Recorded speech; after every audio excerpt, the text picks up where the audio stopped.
Can a robot write? In this video, you will learn about machine learning. Machine learning produces dazzling results, but some assembly is still required.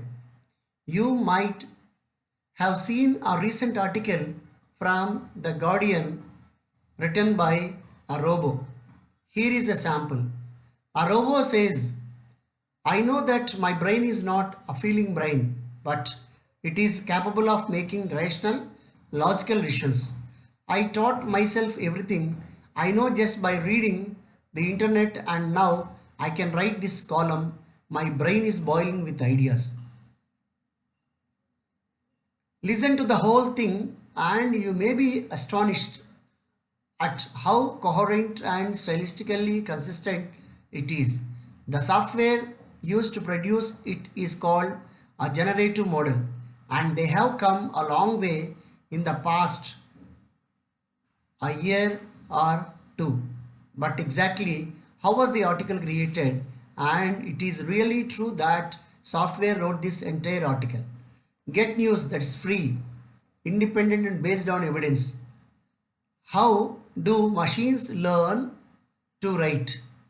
The text was generated using the latest neural network model for language called GPT-3, released by the American artificial intelligence research company OpenAI.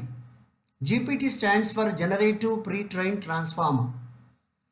OpenAI's previous model GPT-2 made waves last year.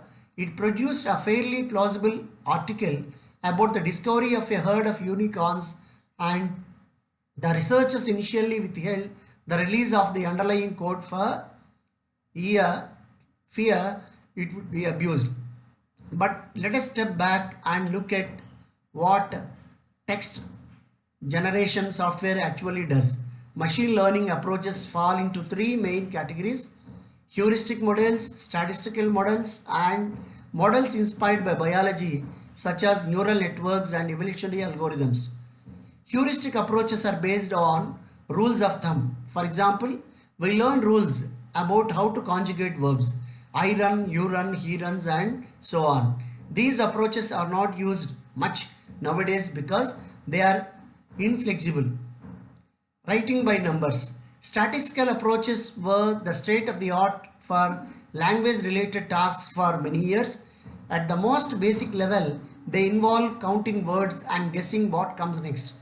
As a simple exercise, you could generate text by randomly selecting words based on how often they normally occur. About 7% of your words would be the. It's the most common word in English, but if you did it without considering context, you might get nonsense like Dada is night away. More sophisticated approaches use biograms, which are pairs of consecutive words, and trigrams, which are three-word consequences. This allows a bit of context and lets the current piece of text inform the next. For example, if you have the words of tough, the next guessed word might be time. This happens with the autocomplete and auto suggest features when we write text messages or emails based on what we have just typed. What we tend to type and pre-trained background model and system predicts what's next. While biogram and diagram based statistical models can produce good results in simple situations, the best recent models go to another level of sophistication: deep learning neural networks. Imitating the brain. Neural networks work a bit like tiny brains made of several layers of virtual neurons. A neuron receives some input and may or may not produce an output based on that input. The output feeds into neurons in the next layer, cascading through the network. The first artificial neuron was proposed in 1943 by US neuroscientists Warren McCullough and Walter Pitts, but they have only become useful for complex problems like generating text in the past 5 years. Index. To use neural networks for next, you put words into a kind of numbered index. You can use the number to represent a word. So, for example, 23,342 might represent time.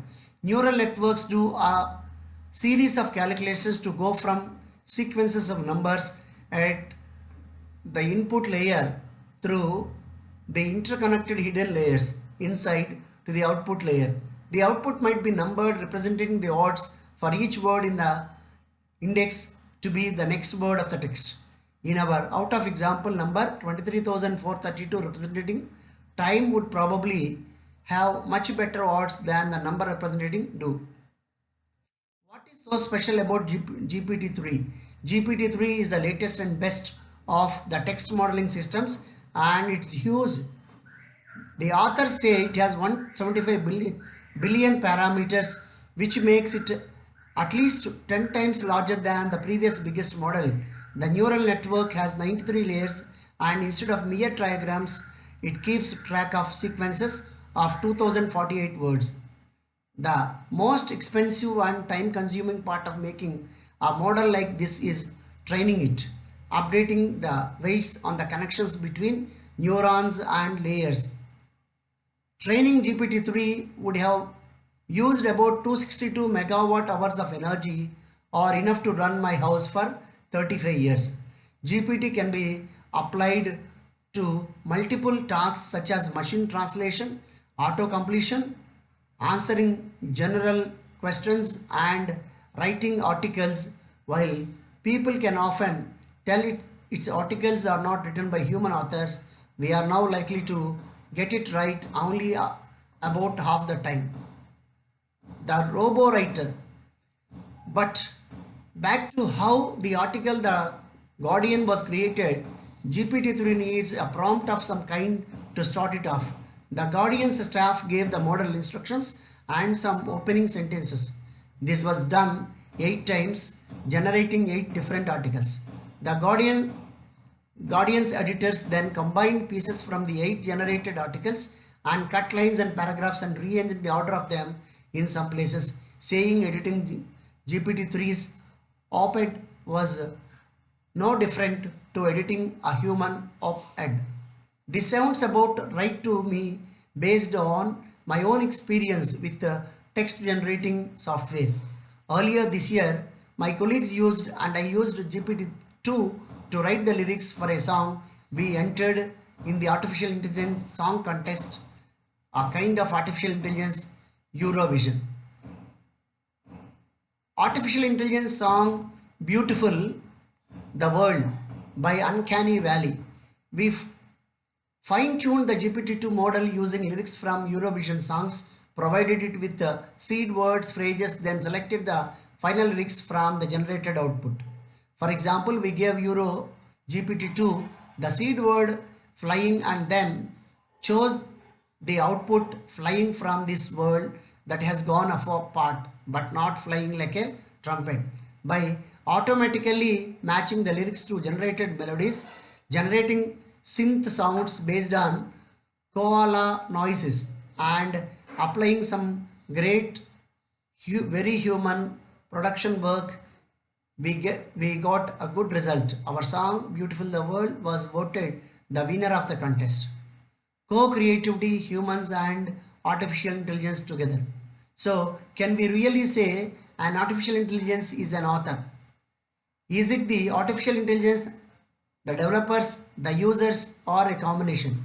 A useful idea for thinking about this is co-creativity. This means using generative tools to spark new ideas or to generate some components for our creative world, where an artificial intelligence creates complete works such as complete articles. The human becomes the curator or editor. We roll our very sophisticated dice until we get a result we are happy with. So if you are happy with this video, please like it and share among your friends and relatives. Wish you all the best.